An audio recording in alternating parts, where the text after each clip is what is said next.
কোরআনে আল্লাহ তাআলা বলেন, জাহান্নামের 7টি দরজা রয়েছে, প্রতিটি দরজা নির্দিষ্ট গুনাহগারদের জন্য নির্ধারিত করা।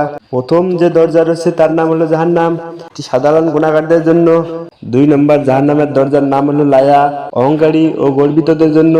3 নম্বর জাহান্নামের দরজার নাম হলো হুতামা, ধন সম্পদ একত্রে ধরে রাখে এবং আল্লাহর পথে ব্যয় করে না, তাদের জন্য এই জাহান্নামের দরজা। 4 নম্বর যে দরজা রয়েছে তার নাম হলো সাইর, কাফের ও মুশরিকদের জন্য এই দরজা। 5 নম্বর যে দরজা আছে তার নাম হলো সাকার, যারা নামাজ পড়ে না তাদের জন্য জাহান্নামের এই দরজা।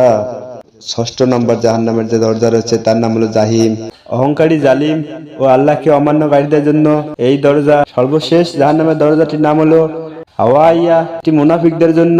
জাহান্নামের সব দরজা থেকে বাঁচতে হলে আমাদের অবশ্যই আল্লাহর অনুগত করতে হবে, নামাজ পড়তে হবে, গুনাহ থেকে বিরত থাকতে হবে।